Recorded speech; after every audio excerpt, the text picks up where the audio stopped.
So let's just do one more example that we couldn't finish in the previous video, and then we will discuss convergence properties of different complementary functions. Okay, so we have a homogeneous equations apparently. So first we clearly see that a1 squared is 16, which is clearly lower than 64 equal to 4a2. Again, we have complex roots. Okay, so let's now calculate everything that we need in this case. So our h, which is equal to negative a to a1 over 2, is equal to 4. Is equal to 4 divided by 2. This is simply 2. Now, v,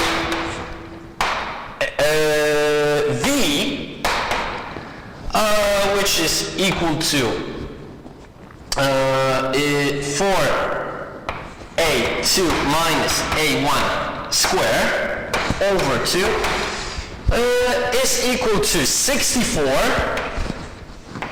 minus 16 divided by 2 in the square root. So this is 48 square root of 48 over 2. Taking 16 out, so we've got 4 square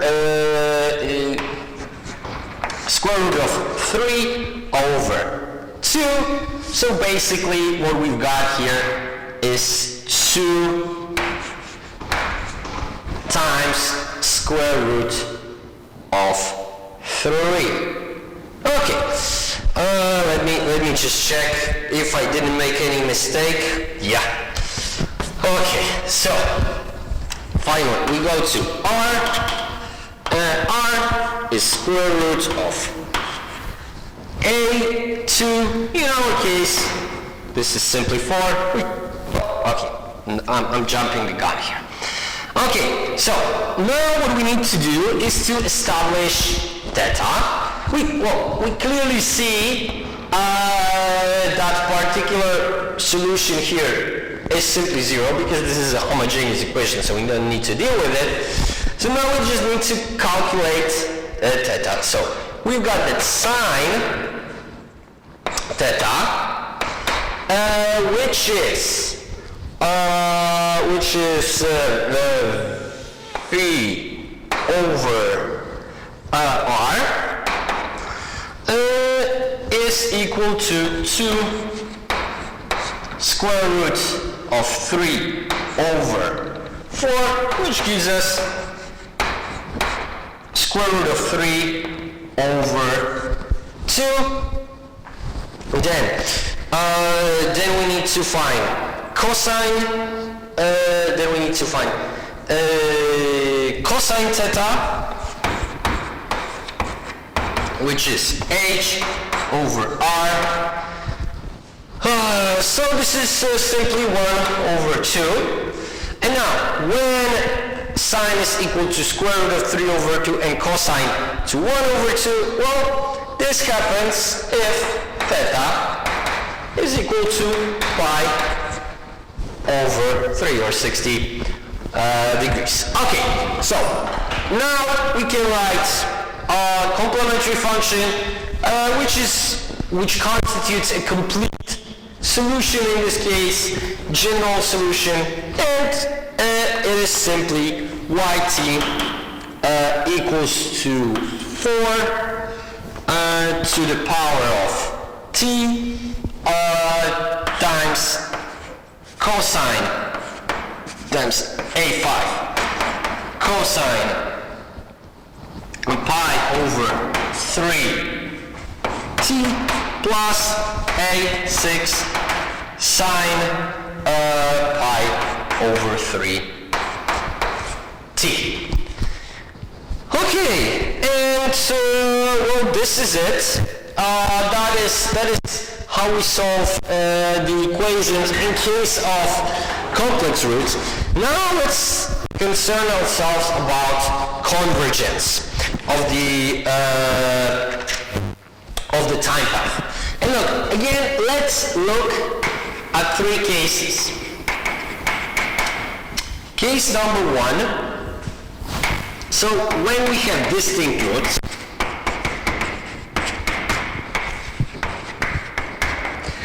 well, convergence of the time path, so whether after some shock the variable goes back to its equilibrium value, depends on the complementary function.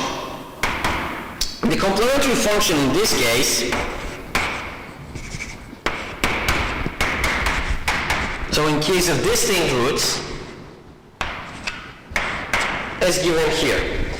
And look, we can make the same, again we can combine what we learned about second order differential equations and first order difference equations. When this time path is convergent, well, of course, we want limit with t approaching infinity out of yc go to 0. When will this happen? This can happen in one case only. If and only if absolute value of b1 and absolute value of b2 is lower than 0.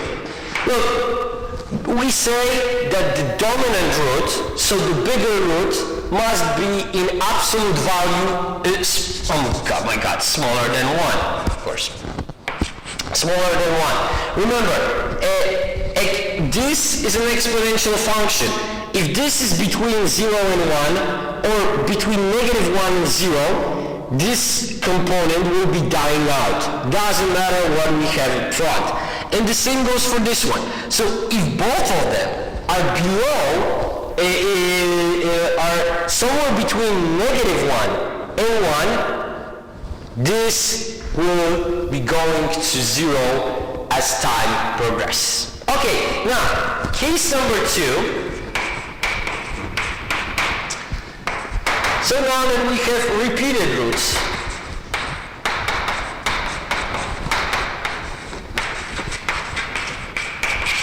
this case is slightly more involved because here we have expressions in two different forms.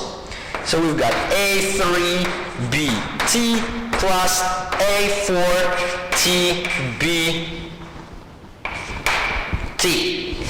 Now, again, convergence condition is always the same, so this must be dying out as time goes to infinity. Well, we only have problems here with this part, right? Because here we already established the relationship, but we also should remember that we already discussed that exponential function, a component, exponential part of this always takes over the linear component we've got over here. So as long as b is the absolute value of b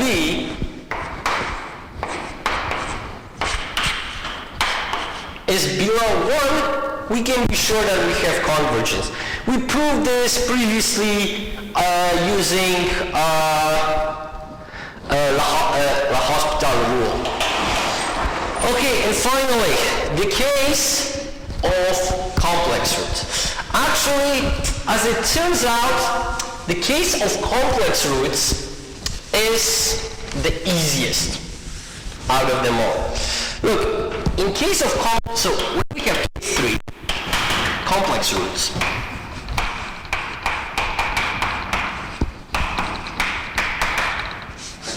the complementary function looks like this.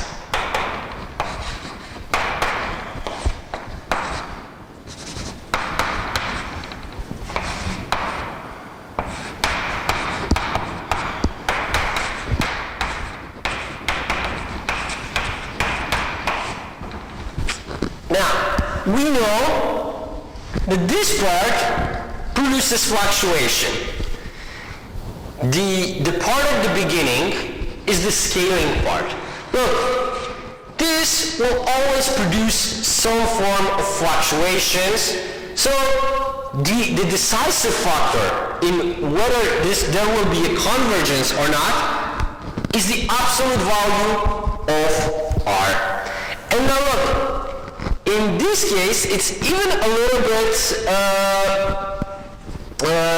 in this case, I've already calculated that R is equal to square root of A2. So look, when we have complex roots, right away we can, without doing any other calculations, we can ascertain convergence just by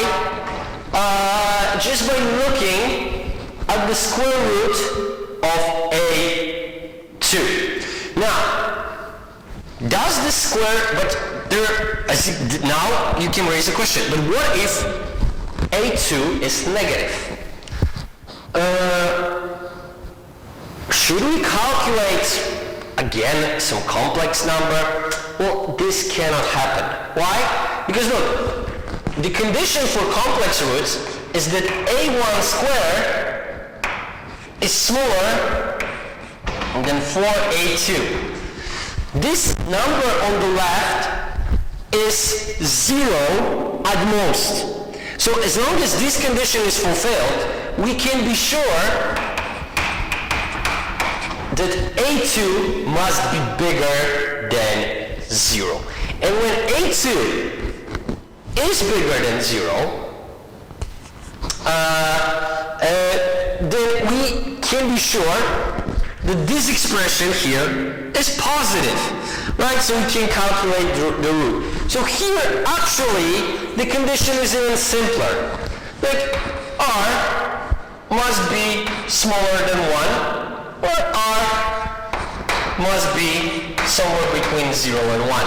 When this condition is fulfilled, we can be sure that we will have a convergence of the time path.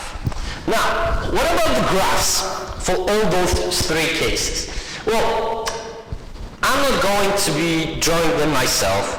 I'm gonna put some pictures, some figures I created in R on Zasoby. Why I'm not doing it? Look, getting exact shape here is very complicated. Why? Well, look, we need to, in the first two cases, it's not that bad. Well, especially in the first one. We will have some, when we have convergence, we are getting closer and closer to the equilibrium value. But of course, look, the question is, if we have the exact shape, is really hard to produce, especially if we now need to use dots and not the continuous line. Because remember, those are difference equations. So value appears only one, we have only one value per period. Now, the same can be said about repeated roots, but still, those are manageable. Let's just say those I could draw. But over here, it becomes very problematic. Because look, actually, in this case, we have cosine and sine function, but we only pick some values on these functions. So actually, to get the picture right is very, very hard. So I'm not going to try it. Well, it's doable, but the pictures would be just awful. So I'm going to generate them in R, and I'm going to put them on the Zasoby so you can see them. Okay, and I think this is it. In the next week, we're going to apply what we learned today into economic problems.